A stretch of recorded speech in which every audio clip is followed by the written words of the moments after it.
বড় পরিসর না, ছোট্ট পরিসর, কিন্তু নিজেদেরকে নিয়ে আলোচনা করা, যেটাকে বলা হয় আত্মসমালোচনা। পারস্পরিক নিজের স্কিলকে উন্নত করার জন্য আলোচনাগুলো করা হয়, এটা দ্বারা অনেক ফায়দা হয়।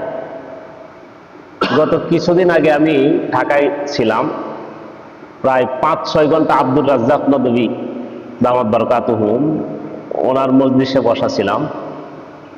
তো এই কয়েক ঘন্টাতে অনেক ফায়দা হয়েছে। মানে এমন এমন কিছু বিষয় হুজুর উপস্থাপন করছেন, এবং যেহেতু আল্লাহওয়ালা মানুষ, মসিউল্লাহ খান সাহেব রহমতুল্লাহ আলাই উনার সহবতী ইয়াফতা ছাত্র জমানায় দেওবন্দ থেকে হেঁটে চলে যেতেন জালালাবাদ। দেওবন্দ থেকে হেঁটে বৃহস্পতিবারে যাইতেন, সব গুজারি করতেন, শুক্রবারে বিকালে চলে আসতেন, হেঁটে চলে যেতেন। মসিউল্লাহ খান সাহেব আশাওয়ালী রহমতুল্লাহ, আশাওয়ালী থানভী রহমতুল্লাহ আলাই সব থেকে আজল্লে খুলাফাদের একজন মসিউল্লাহ সাহেব। তো ওনার সহবতী ইয়াফতা। এদিকে আবার আবুল হাসান আলী নদভী রহমতুল্লাহ আলাই উনার সহবতী ইয়াফতা। আবার পাকিস্তানের একজন আছে আহসান বেগ, ওনার আবার উনি খলিফা। আবার আব্দুল মতিন শাহ হুজুরের খলিফা। আব্দুল মতিন শাহ হুজুরের আবার মেয়ে, ওনার মেয়ের ঘরের নাতিকে ওনার ছেলেকে সাথে বিবাহ দিয়েছে। সেই হিসাবে উনি আবুল হাসান আলী নদভী রহমতুল্লাহ আলাইয়ের যে ফিক্রি, যে একটা উচ্চতা ছিল, সেটা উনি পেয়েছেন। আবার মসিউল্লাহ খান সাহেব রহমতুল্লাহ আলাই ওনাদের সোহবতের মাধ্যমে ওই আধ্যাত্মিক লাইনের বিষয়গুলো পেয়েছেন। নিজেকে লুকায় রাখেন এবং খুব সাদিগি জিন্দিগি, এবং এই যে একটু আগে বললেন না যে হাসি মুখ, হাসি মুখে কথা বলা, এটা কি ইবাদত না? ইবাদত, সাদাকা। আমি একজন খুব ভক্তি নিয়ে একজন আলেমকে দাওয়াত দিতে গেছি। আমি আর সৈয়দ সিরাজুল হুদা দামাত বারাকাতুহুম দুইজনে মোটর সাইকেলে গেছি। তো ওই এলাকায় সিরাজুল হুদা সাহেবকেও চিনে, আমাকেও চিনে। তো ওনারা একদম যারা ওয়াইজ, ওনাদের সাথে আমাদের খানার ইন্তজাম করছে। তো আমি ওই বড় যিনি ওয়াইজ ওনার পাশে বসেই খাচ্ছি, খানা খাইতেছি, খানার সাথে ওনার সাথে কথা বলতেছি। তো কথা বলার ফাঁকে জিজ্ঞেস করলাম যে আপনি তো কিশোরগঞ্জে এখনো, তখন কিশোরগঞ্জে মাহফিলে কোনো মাহফিলে আটে নেই। তো বললাম যে একটা কিশোরগঞ্জে আমরা একটা মাহফিল করতে চাই, তো আপনার মাহফিলের দাওয়াত দেওয়ার তরতিব কি? আমি শুধু এতটুকু জিজ্ঞেস করছি, মাহফিলের দাওয়াত দেওয়ার তরতিবটা কি? উনি বলতেছে যে না, কোনো তরতিব নাই, ডেট নাই, কোনো তরতিব নাই, ডেট নাই। আমি ডেট তো এই বছরের জন্য আমি চাচ্ছি না, আমি শুধু চাচ্ছি যে আপনাকে দাওয়াত দেওয়ার তরতিবটা কি? তো না, কোনো তরতিব নাই, খালি নাই, তরতিব নাই। এই কথাটা উনি 2 বার রিপিট করলেন। তো সিরাজুল হুদা সাহেব বসা, আর সিরাজুল হুদা সাহেব তো ওনার দিকে তাকায় নেই। উনি যে একজন পাগড়িওয়ালা মানুষ, ওনার দিকে উনি তাকায় নেই। পরে কি করলাম, খানা দানা খেয়ে সিরাজুল হুদা সাহেবকে আমি বললাম যে ভাই, ওয়াজ আর শোনার দরকার নাই, চলেন জায়গা। মোটর সাইকেল নিয়ে পরে চলে আসতেছি।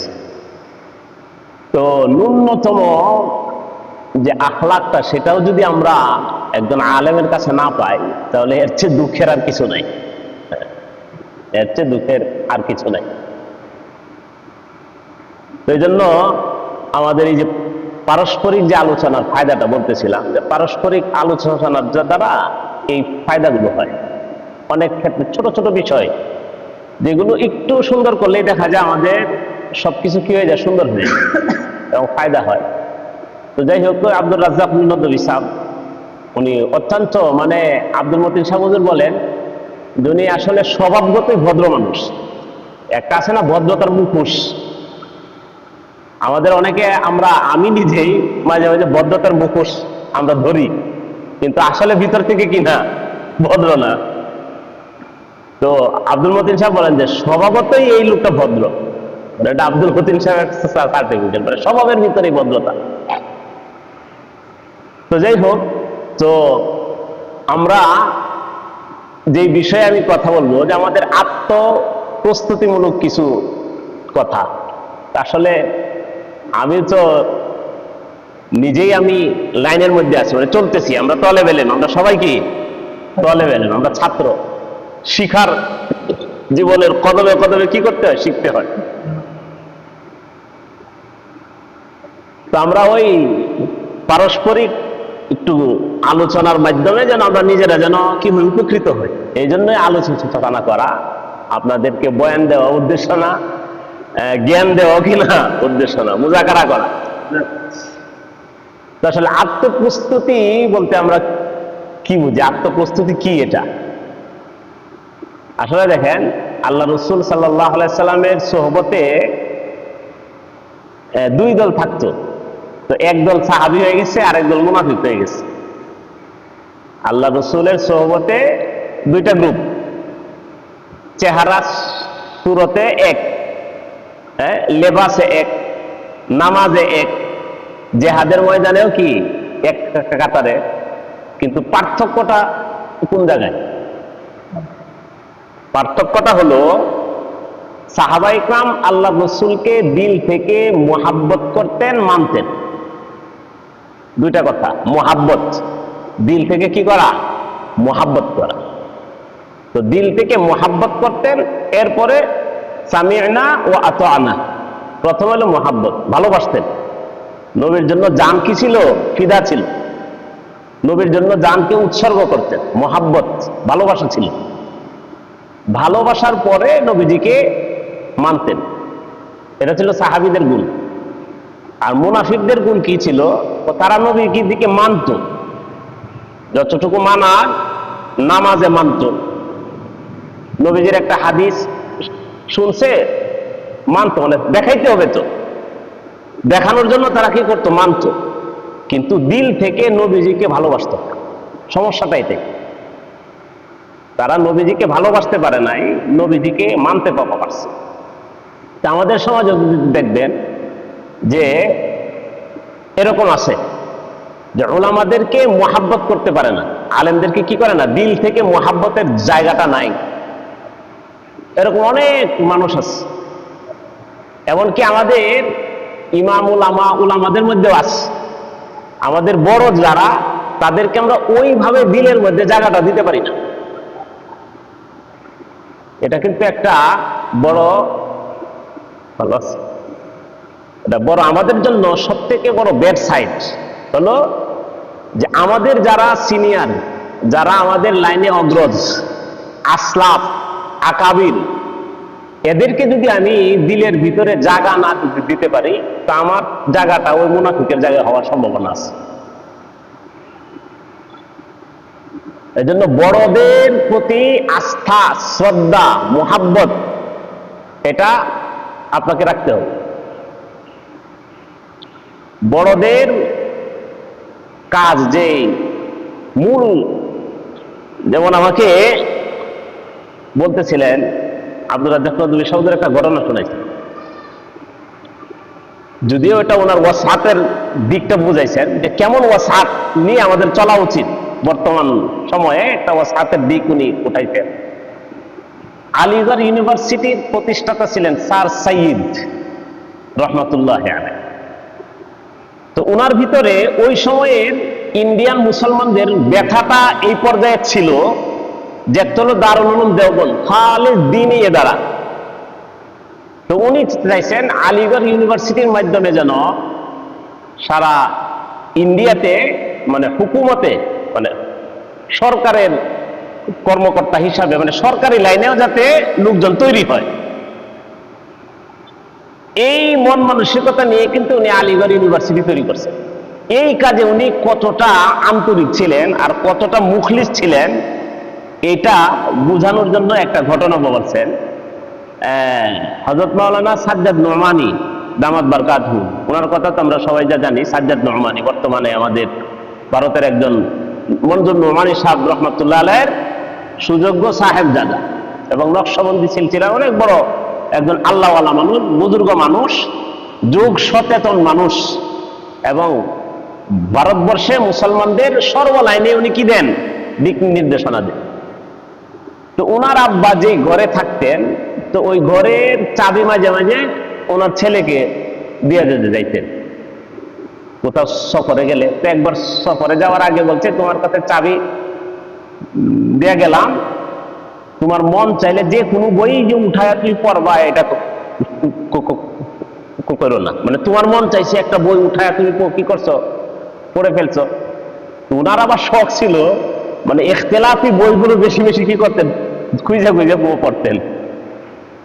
তো ওই জায়গাতে স্যার সাইয়্যিদ রহমতুল্লাহ আলাই ওনার কিছু উলামাদের সাথে মুখতালিফি কিছু মাসাইল ছিল, মুখতালিফি অনেক বিষয়ে তার অনেক ইখতিলাফ ছিল।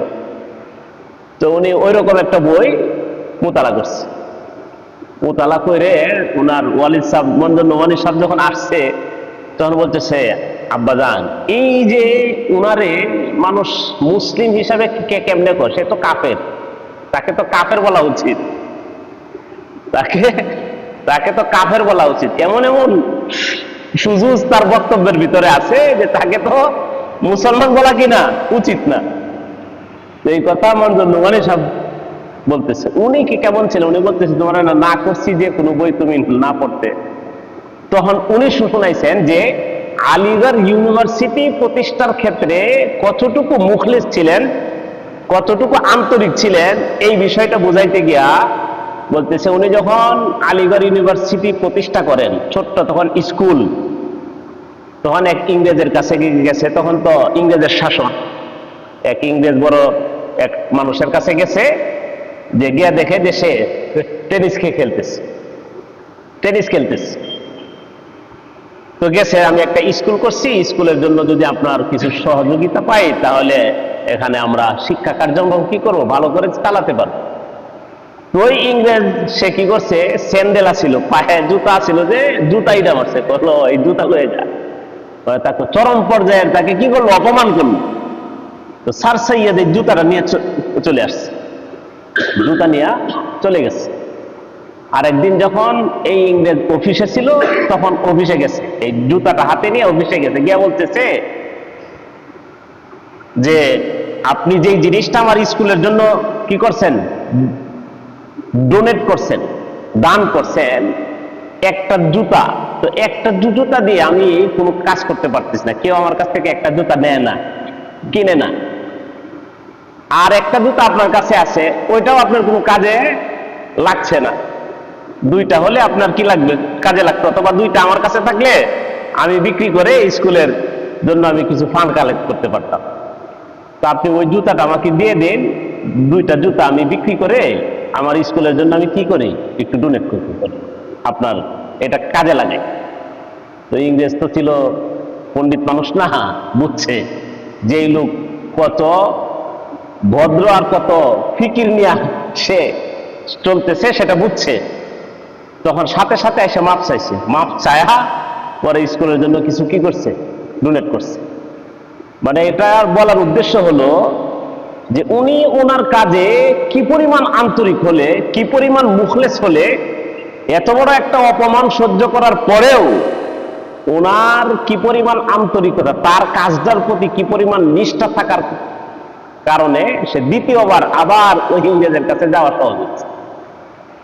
এই জন্য এক নম্বর হলো যে আমি যে কাজটা করতেছি ওই কাজটার প্রতি নিষ্ঠা থাকা, ওই কাজটার প্রতি আন্তরিক হওয়া, যেটাকে আমরা বলি ইখলাস। আমাদের ভাষায় যেটাকে কি বলি, ইখলাস বলি।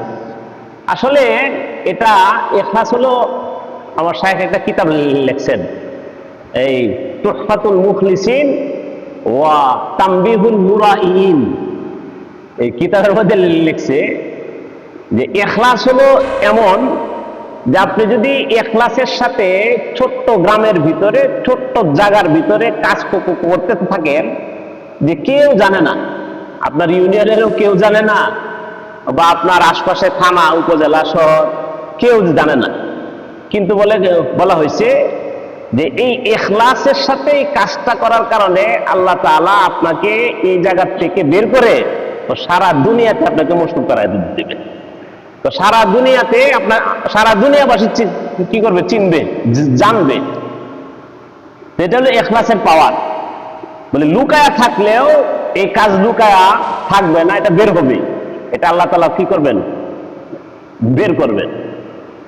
এবং উনি লেখছেন ইখলাসটা হলো অ্যাডভার্টাইজের মতো। কিসের মতো? অ্যাডভার্টাইজ। অ্যাডভার্টাইজ করার জন্য কি করতে হয়? টিভিওয়ালাকে টাকা দিতে হয়, সাংবাদিককে কি করতে হয়, টাকা দিতে হয়। তো ইখলাসের সাথে কাজ করলে টাকা ছাড়াই আপনার অ্যাডভার্টাইজ হবে, টাকা লাগবে না। ইলিয়াস রহমাতুল্লাহ আলাইহির দাওয়াত তাবলীগের মেহনত, এটা উনি এক জায়গায় আরম্ভ করছেন, ছোট্ট এক জায়গায়, ছোট্ট এক মহল্লায়, ছোট্ট এক কি বলে বস্তি নিজামুদ্দিন। কিন্তু আল্লাহ তাআলা এটাকে কি রাখেন নাই, ওই জায়গাতেই সীমাবদ্ধ রাখেন নাই, সারা দুনিয়াতে ছড়াইছেন।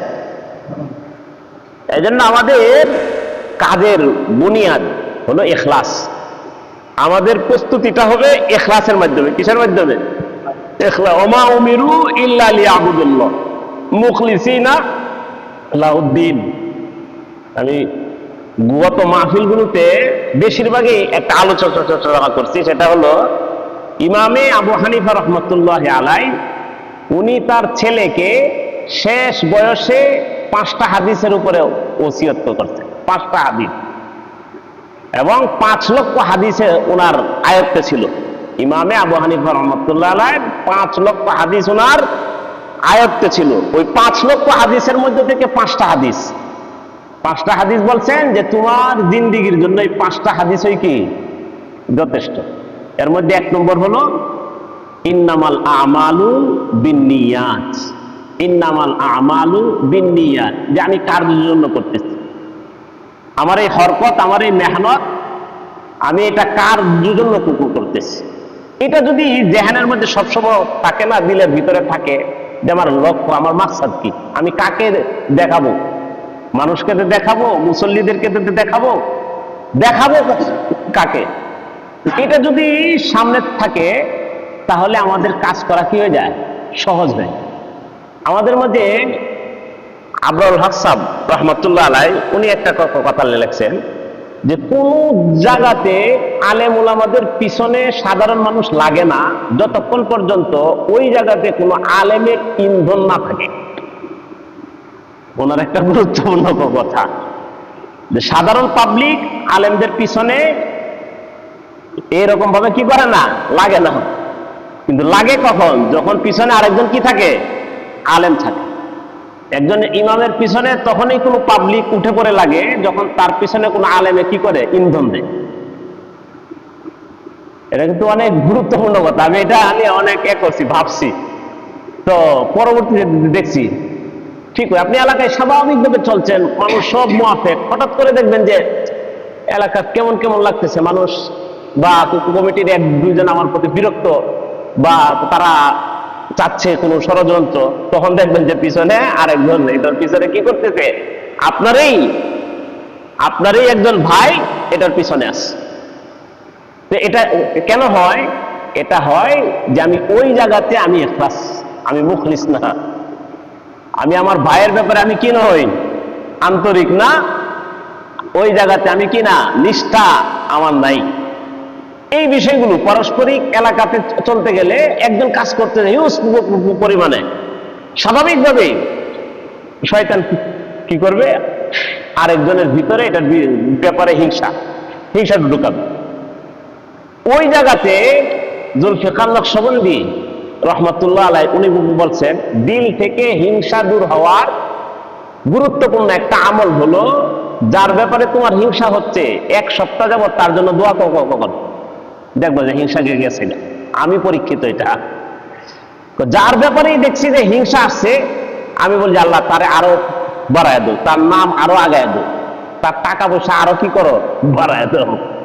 1 সপ্তাহ আপনি দোয়া করেন, দেখবে যে হিংসা কি হয়ে গেছে, দূর হয়ে গেছে। সেজন্য গুরুত্বপূর্ণ হলো যে আমরা আমাদের কাজে কতটুকু আমি নিষ্ঠাবান, ইখলাস যেটাকে বলে, ইখলাসের সাথে আমার কাজটা যদি আমি আল্লাহর জন্য করতে পারি তাহলে এই কাজটা অনেক শক্তিশালী হয়ে যায়। এজন্য বুখারীতে হাদিস আছে, ওই যে 3 বনি ইসরাইল গুহার ভিতরে কি হয়ে গেল, আটকে গেল। তো প্রত্যেকেই তার কাছে যে সব থেকে ভালো কাজটা, আল্লাহর জন্য যে কাজটা করছে, সেই কাজটাকে উপস্থাপন করে আল্লাহর কাছে দোয়া করছে যে আল্লাহ, এই কাজটা যদি তোমার জন্য হয়ে থাকে তাহলে মুক্তি দাও। তো আল্লাহ কি করছে, পাথর সরাইছে। আরেকজনে বলছে তার বিভিন্ন আমল সবাই জানেন, তো আমলকে বলছে এভাবে তিনজনের আমল বলার পরে পুরো পাথরই কি হয়ে গেছে, সরে গেছে।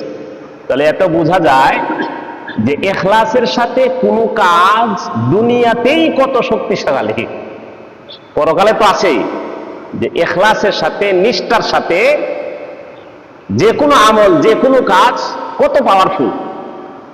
এই জন্য আমরা পরস্পরের এই আলোচনাটা করি যে আমি যেই কাজটাই করি সেটা যেন আমার ব্যক্তি স্বার্থে যেন না হয়, আল্লাহর জন্য যেন হয়।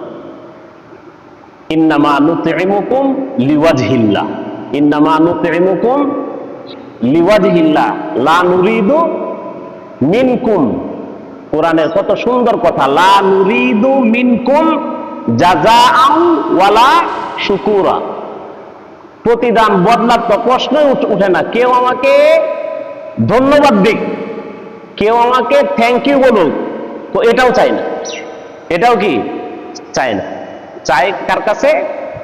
আল্লাহর কাছে চাই। প্রতিদান কার কাছে চাই? আল্লাহর কাছে। এজন্য আমাদের যে যতটুকু কাজটুকু করতে পারতেছি এটাকে নিষ্ঠার সাথে, ইখলাসের সাথে কি করার চেষ্টা করা। আরেকটা হলো ভাই, আমাদের দৈনন্দিন কিছু মুতালা রাখা, পড়াশোনা যেটাকে বলে মুতালায় রাখা।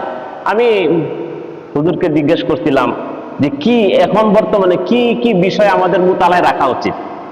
তিনি বলছেন আবুল হাসান আলী নদভী রহমতুল্লাহ আলাইহির যত বই আছে, ওনার যত লেখা আছে, সব লেখাগুলো আমাদের পড়া উচিত। এবং আশরাফ আলী থানভী রহমতুল্লাহ আলাইহির যত বই আছে, মাওয়াইজ আশরাফিয়া, সাওয়ানায়ে থানভী রহমতুল্লাহ আলাইহি, বলে মুফতি তকি উসমানী সাহেব দামাত বারকাতুম বলছেন যে আশরাফ আলী থানভী রহমতুল্লাহ আলাইহির বই যদি কোনো আলেম না পড়ে তাহলে সে এখনো নাবালিগ। সে এখনো কি নাবালিগ বলা হয়েছে তাকে। যে আশরাফ আলী থানভী রহমতুল্লাহ আলাইহির লেখা বই যদি কোনো আলেমের মুতালায় না থাকে তাহলে সে এখনো কি হয় নাই, সাবালক হয়নি। কার কথা? তকি উসমানী সাহেব রহমতুল্লাহ দামাত বারকাতুমের কথা। সেই জন্য আমাদের এই যুগে আশরাফ আলী থানভী রহমতুল্লাহ আলাইহির বই এবং আবুল হাসান আলী নদভী রহমতুল্লাহ আলাইহির বই, এই দুইজনের বই বেশি বেশি কি রাখা, মুতালায় রাখা। এরপরে আমরা যারা ইমাম, মসজিদ ভিত্তিক ছোট ছোট কিছু কাজ, মসজিদ ভিত্তিক মুসল্লিদেরকে নিয়ে ছোট্ট ছোট্ট কাজ। আমি আমার মসজিদে ছোট ছোট কাজ, মানে গায়েও লাগে না, আবার করতে কষ্টও হয় না। যেমন রমজান আসলে আমরা ইফতারি, মানে একটা হলো সামাজিক কাজ, দিনী কাজ, সামাজিক কাজটাই আগে বলি। রমজান আসলে কি করি? ইফতারি। ইফতারির জন্য বলি যে আমরা আমাদের মসজিদের কয়েকটা কাজ, ভাই থাক এটা থাক, মসজিদের কয়েকটা কাজ, ইবাদত, তালিম, দাওয়াত, খিদমত, মৌলিকভাবে মসজিদে এই কাজগুলো হওয়া উচিত। তো খিদমতের একটা দিন, সেবা। তো এটা রমজান আসছে বলি যে আমরা কিছু ইফতারি দিই, ইফতারের ফজিলত বলি। ফজিলত বলে কে আমরা 1000 টাকার ভিতরে একটা দিব। সেরকম দেখেছে প্রথম যেই বছর আমি চালু করছি ওই বছর 30 ফ্যামিলিকে 1000 করে, আমরা 30টা ফ্যামিলি, 30 জনে 1000 করে, যারা দিবে 1000 টাকার হাত উঠানো। হাত উঠায় দেখা গেছে রমজানের 10 দিনের ভিতরে মুসল্লিদের মাধ্যমেই আরো কিছু মুসল্লির দায়িত্ব দেয়, বাজার করবেন, করবেন, এগুলো কিনে উঠায়া ওরার মতো করে কি করে মানে দেয়া দেয়। তো এটা হলো মসজিদ ভিত্তিক সামাজিক একটা কাজ, গায়েও লাগে না, আপনার কোনো কষ্ট নাই, শুধু একটু তৈরি করে দাও, ফিল কি করা, তৈরি করা। আরেকটা কাজ করি, সিরাতের মাসিক সিরাতের কিছু কুইজ করি, কুইজ কুইজ করে মসজিদে কি করি, বন্টন করি। এখান থেকে যারা 1 2 3 4 5 10 জন, গতবার মাহফিল করে আমরা 10 জনকে মোটামুটি 10,000 টাকার মতো পুরস্কার দেব। এই কাজগুলো কিন্তু মুসলিমদের আগ্রহ তৈরি।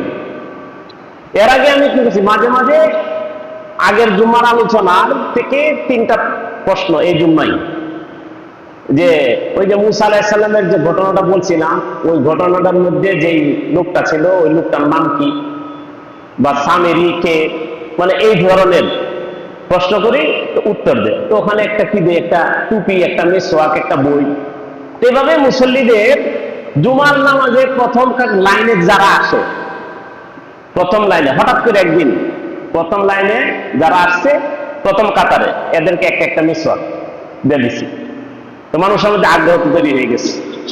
পরে এমন অবস্থা হয়েছে যে বাচ্চারা কি করে প্রথম লাইন দখল করা শুরু করছে। তো এরপরে হঠাৎ করে দিই যে আজকে ডান পা দিয়ে কে মসজিদের ভিতরে ঢুকছে। নামাজের 10 মিনিট আগে যদি দেখি যে মসজিদের ভিতরে ডান পাতে কয়জন, মানে আমি যতক্ষণ ছিলাম ততক্ষণে কয়জন ঢুকছে, তো ডান পা দিয়ে ঢুকছে যারা, এদেরকে আমরা কি দিই, একটা পুরস্কার দিই, যে নির্বাচিত আমি যতক্ষণ ছিলাম ডান পা দিয়ে ওনারা ঢুকছে। একদিন করছি যে মসজিদে জুমার দিন সবার আগে মসজিদে কে যায়, এটার জন্য একটা পুরস্কার। গিয়ে দেখি যে 12টা 11:30 গেছি, দেখি যে 3 জন, 11:30 3 জন, ওই 3 জনের নাম লিখে নিয়ে চলে আসছে। পরের দিন ঘোষণা দিলাম যে আজকে পবিত্র জুমার দিন সর্বপ্রথম মসজিদে আসছে 3 জন। তাহলে 3 জনকে 3টা কি দিলাম, পুরস্কার। তো এইভাবে দেখা যায় মানুষের মধ্যে কি হয়, আগ্রহ তৈরি হয়। আগ্রহ যখন তৈরি হয় তখন তাদেরকে নিয়ে বিভিন্ন দিনই কাজ করা কি হয়ে যায়, সহজ হয়। তো এইভাবে আমি আপনি সবাই মিলে, আমি নিজেও প্রস্তুতি গ্রহণ করা, কোনো একজন আল্লাহওয়ালা বুজুর্গের মশওয়ারা মোতাবেক চলা, এবং সমাজে এই ধরনের কিছু কাজ নিজের আঙ্গিনার ভিতরে, মসজিদের ভিতরে কষ্টও হয় না এবং করাও কি হয়, সহজ হয়। এই কাজগুলো আমরা করার চেষ্টা করি। যাই হোক, সময় শেষ। এই কথাগুলো আপাতত আমি বললাম। আল্লাহ পাক আমাদেরকে আমল করার তৌফিক দান করুক। সামনে আমাদের 20শে জুন বড় প্রোগ্রাম হবে, মসজিদ ভিত্তিক কিভাবে সুন্দর করে সমাজটাকে গঠন করা যায়, এটার দিক নির্দেশনা কিভাবে আমাদের মাওলানা আকরাম খন্দকার সাহেবের মাধ্যমে আমরা বিস্তারিত জানতে পারবো ইনশাআল্লাহ। ওমা আলাইনা